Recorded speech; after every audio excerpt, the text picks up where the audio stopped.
Is this all right? Am I on? Am I on? I need to plug in. I need some voltage. So, I'm Roger Gilbertson. I've been here before, and I've probably mentioned muscle wires. Who have heard me talk about muscle wires? Shape memory, yes, Spencer, thank you.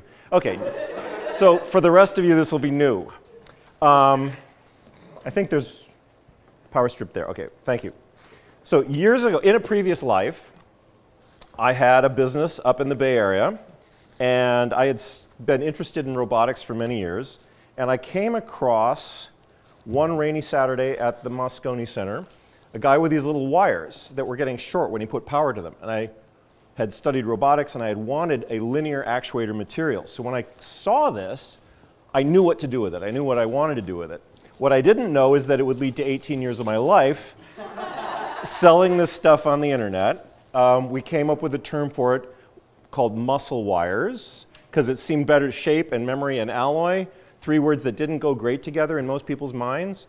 But muscle wires, it's kind of what it did. So I made little devices like this, 2 AA batteries, a thin wire here. This is 4 thousandths of an inch in diameter. I have so many uses for this. Okay. And I did that, and then I wrote a book.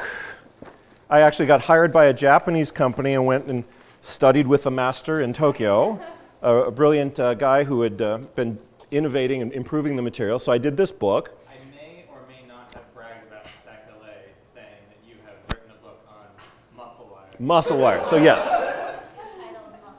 Muscle Wires project book. And when I told my partner I was going to do this, I had all these great ideas. Said I'm going to do 101 projects, and he goes, how about 10? So I did 12. And the book has 12 projects. We did this for many years. This is the very condensed talk of 18 years of my life. One day I was invited to a conference in New York City, and I really wanted to go. And to justify it as a business expense, where'd the plug go? Is it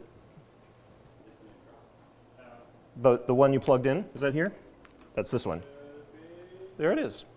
I went to this conference in New York. Turned out to be one of those things where you don't know what's going on, but it's a life-changing event.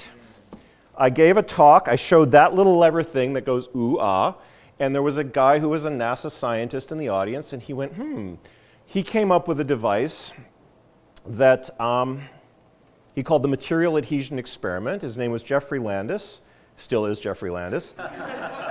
He built a little device. This is an actual size model of it, used a little bit of our wire. I had everyone in my office touch it before we sent it to NASA.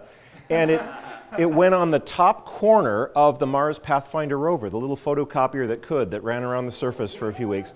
And so our wire is there on the surface of Mars. NASA's done with it. When Elon can get us to Mars, I'm going to go get this back before Matt Damon. But all he did was, there's a photo sensor there. This would be here, and as dust would build up on top, they would swing this out of the way, read the sunlight right now, put it back in, read the sunlight now, do the math, and you get the difference. And what they found was, this chart here, the dust built up on top of the rover. So, fast forward to, I have sold that business. Jameco Electronics bought it, still runs it. I left a crypt up in the Bay Area. My sister and I finally went up and excavated the crypt. And I found in there, from our production, a manufacturing mistake. We used to sell the wires on these cards. And we had a machine where we could stretch them out and tape them on and then cut them apart. And we would sell you a 50, a 100, 2 100s and 2 150s. Well, one day, probably me was asleep, and we kind of did the wrong order. So these sat in the storage unit for years. It's like, oh, but the wire's good. It's just the wrong order. It doesn't match. So I made a corrective sticker, and I put them in an envelope with the basic lever instructions, so that thing down there, 2 AA batteries, and everyone gets one tonight. So you can all go build your own thing. So build a flying machine, build a lever, build a Mars thing, and thank you for helping clean out my storage unit. Awesome. Okay. Thank you. Here. Take one and pass it down. Okay.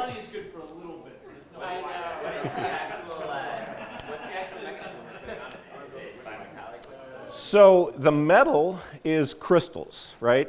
And the crystals have boundaries that can be, at a low temperature, be deformed, like a copper wire. You can stretch it out, but when it's heated up, at a certain point, all those bonds that have been slid will reconnect, will reform with temperature. And they can dial it in with the, and this is a nickel titanium alloy. So the percentage of the nickel into titanium, how the crystals are grown, they cast it as an ingot and then they draw it down progressively into these microscopic wires that you've got.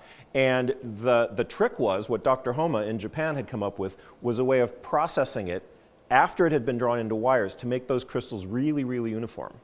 So this material, you can stretch it out 8% and it'll recover all the way a few times. But if you run it at 3%, it'll run forever, millions and millions of cycles. As long as it's not nicked or cut or, you know, there's a whole handful of little things to do. Plus, if a mechanism has an overcenter where the wire is relaxing, there's a little bit of a bias force to pull it back to its starting point, that helps too. So there's lots of tricks, which was the point of the Muscle Wires book. Yes, sir? Does it have a shelf life? No, it's nickel and titanium. It's resistant to almost everything except hydrogen embrittlement. So, you know, corrosion resistant, all that good stuff. That's amazing. Okay, thank you.